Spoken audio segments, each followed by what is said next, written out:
President Bola Tinubu has departed Abuja to India to attend the G20 summit in New Delhi, India, from September 9 to 10. During the summit, President Tinubu will participate in the Nigeria-India Presidential Roundtable and Business Conference, aiming to attract global investment and discuss his renewed hope agenda for economic reform. He will also hold private meetings with industrialists and world leaders to strengthen economic partnerships. Joining us now on the morning show is Johnson Chukwu, an economist and Chief Executive Officer, Cowry Asset Management. Good morning and welcome to the morning show. Good morning, Ayo. Thank you for having me. And good morning, Dr. Ruben Abati, Your Excellency, and hitting Rufai Useni. Hi, Chief. I see you are in our Abuja studio. It's good to see you. But let's go straight into the business. Yeah. President Tinubu has gone to the G20, what is called Nigeria-India Presidential Roundtable. Many of our businessmen, about 45 of them, have also gone to New Delhi for what is called the B20, which is led by Mr. Tony Elumelu of the United Bank for Africa, UBA. Now, quickly, what is in it for us? President Tinubu's agenda is to attract investment. Is that something that we should be very enthusiastic about?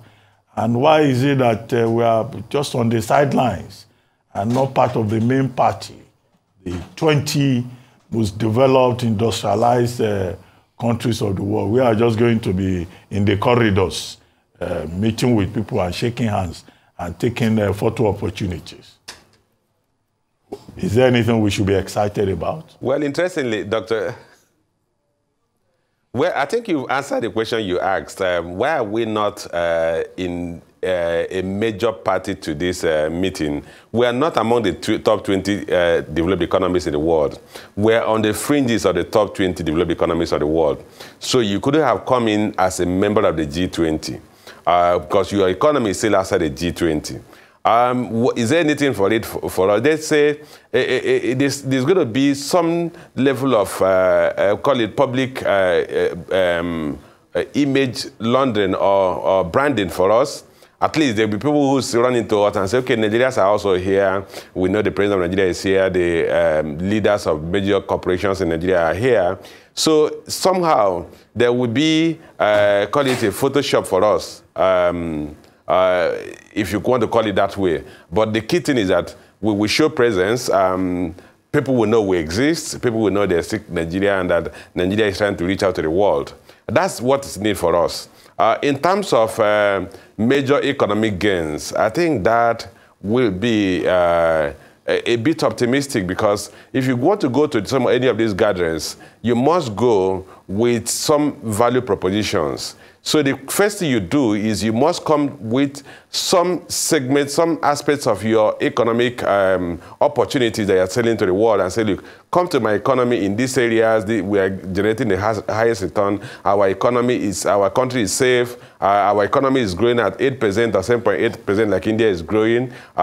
You are assured of security of life and properties. We have stability in our exchange rate. And the opportunities for investment are huge. And these are the sectors, agricultural sector, industrial sector, the maritime sector. You define those areas and define the opportunities. And that's what will entice foreign investors to look at you and say, okay, let me go look for people I can partner with in your corner. That's when we'll begin to look at those 45 people that went with the president and say, look, who is in this area? Ordinarily, we should have on the sideline a kind of symposium or seminar where we project investment opportunity in the country. But you must have those investment opportunities. Your environment must be good enough to attract investors before you do those things.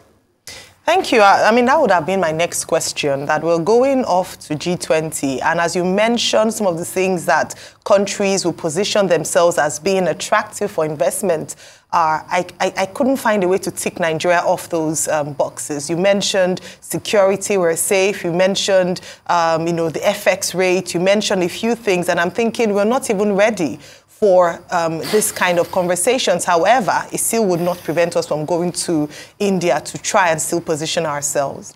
Now, beyond that, even though you said Nigeria is not yet part of the 20 nations that qualify to be a member of G20, part of the agenda of President Tinubu is, according to reports, is that we're positioning ourselves to possibly be adopted into this bloc. Do you see that possibility happening in the near future, or perhaps after this meeting, we have a chance of being invited to be a member of G20? Well, we must recognize that the invitation to be a member of the G20, your GDP, the size of your GDP, must be among the top 20 economies in the world, or is on the fringes of being among the top 20 economies in the world, and that your great trade rate is such that the global community sees you as going to come to that point where you become among the top 20 economies, and they begin to cultivate you. They want to partner with you. They see opportunity to investment in your country. They want to woo you so they can have a bilateral relationship with your country and multilateral relationship with the global financial economic system, because they see opportunities. We must recognize that investors call it selfish. They don't go, they're not part of the Red Cross. If they want to be part of the Red Cross, they donate money to Red Cross. But when they go for investment, they're going for returns. For investors go to places where they have maximum possible return and lowest possible risk.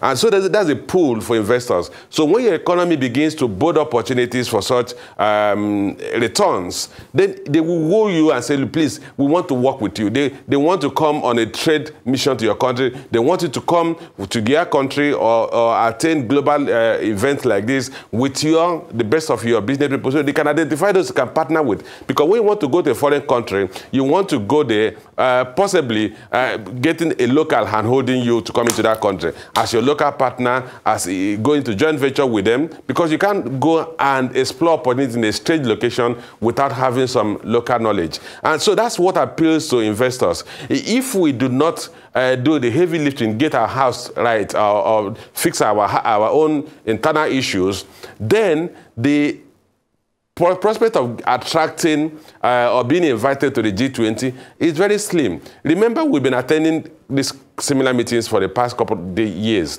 When President Jonathan was there, he attended several of the such meetings. President Muhammadu Buhari attended a couple of them, and now we have continued in that trajectory, but we have not grown our economy. Look at India today. India is a host to the G20 meeting. India's economy is the 5th largest economy in the world. India's economy is a $3.75 trillion economy. Nigeria's economy is currently less than $400 billion. India has 3.75. India is projected to be the 2nd largest economy by 2075.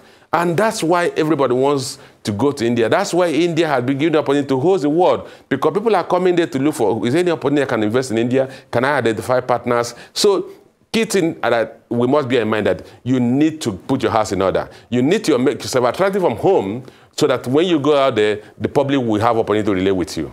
But I'd like to ask you, what happened to Nigeria? This was an economy that, when we did the rebasing of the economy, we bumped up to about 500 billion economy, GDP. And then we were set that if we could continue with at least 6 to 10% economic growth year on year, we should be close to the 700 billion mark. Because when you look at the countries in this G20, some of them are in the $600 billion economy mark, $800 billion economy mark, like the likes of Saudi Arabia and the likes. By now, we should have been inching towards even the 1 trillion nominal GDP mark. So I ask, what happened to Nigeria that after the rebasing, we're at the 500 billion mark? What happened to us? Rufai, I think what happened to us, we had an arrested development. And then we didn't just stall, we began to decline. If you look at the GDP figure, in the past 8 years, we've had 2 contractions. They could tell you global economic issues, that and that, but the same economy Nigeria is operating the way India has been operating. India GDP grew at 7.8% last year, first quarter of this year.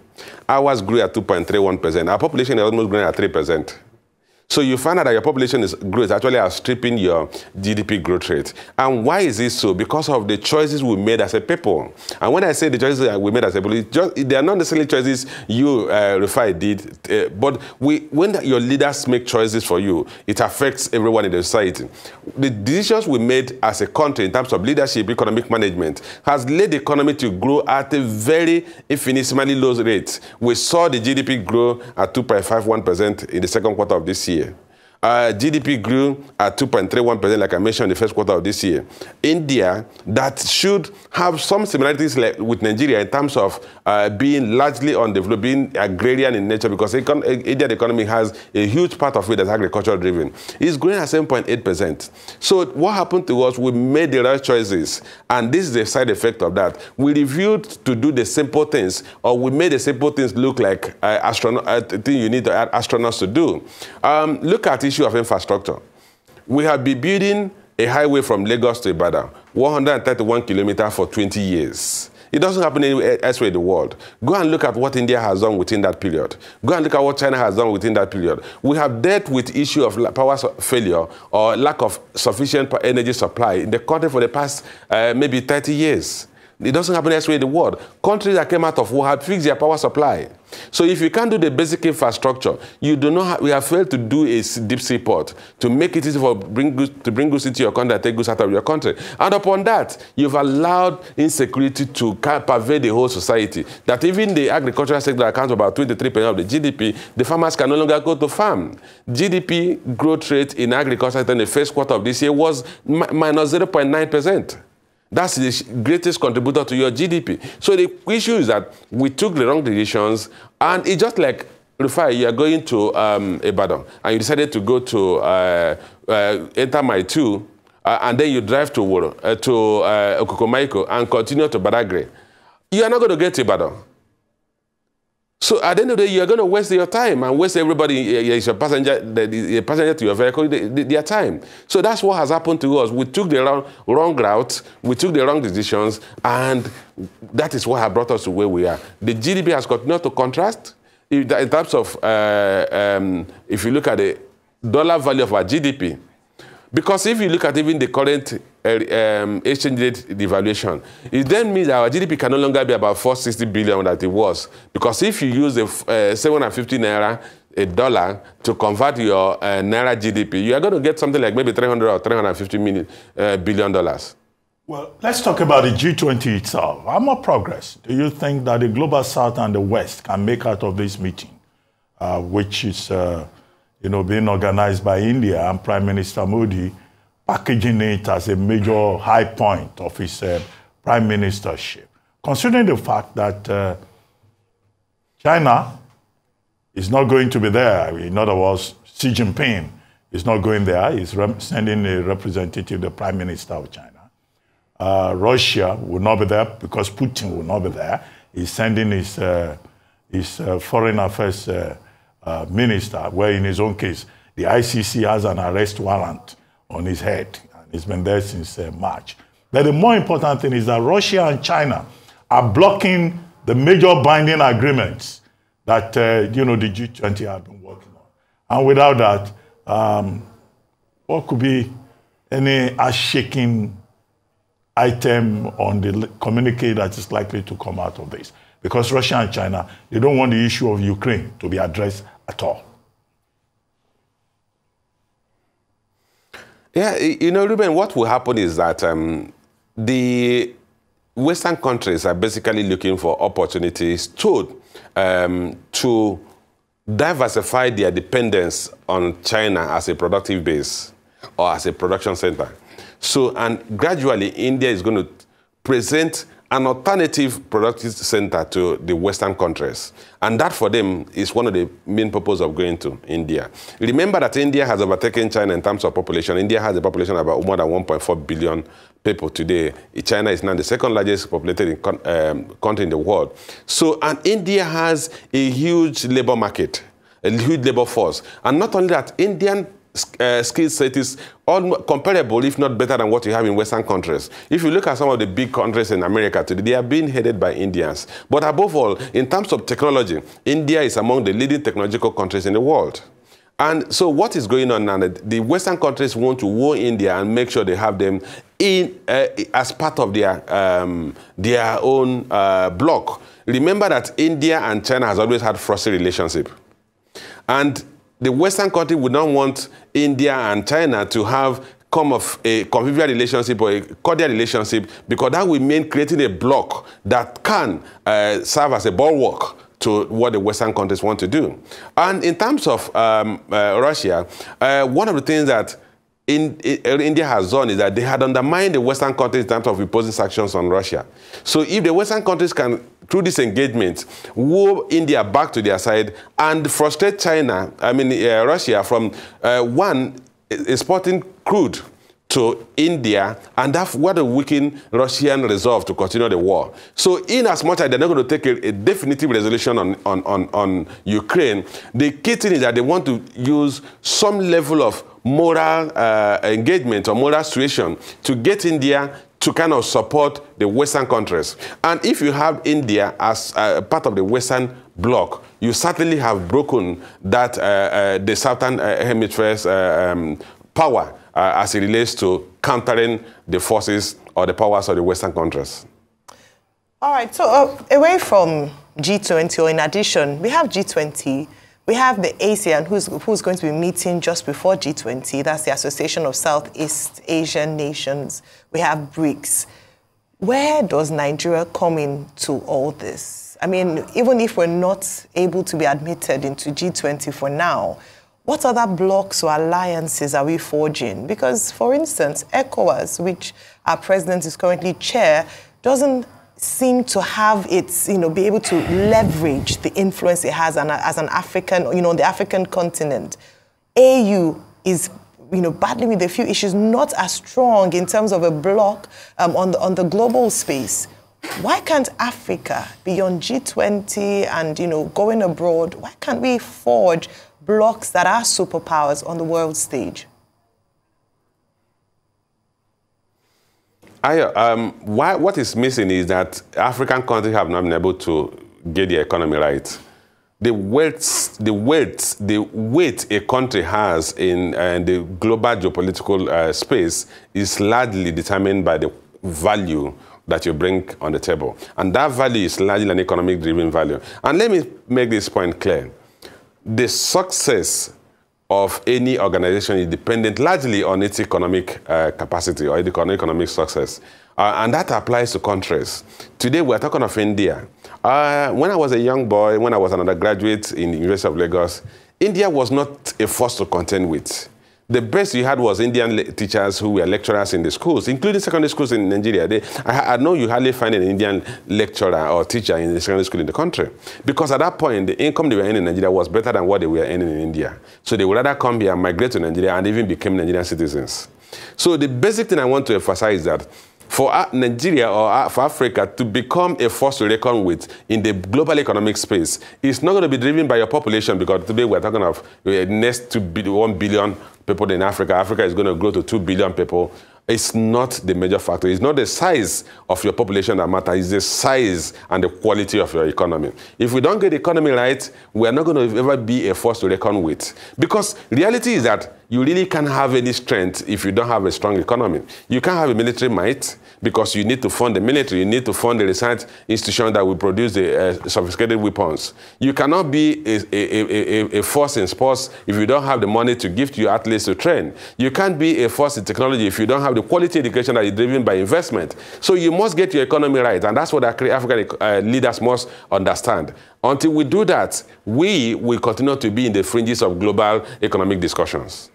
Well, on that note, we would like to thank you very much, Chief Johnson Chukwu, for joining us on the Morning Show today.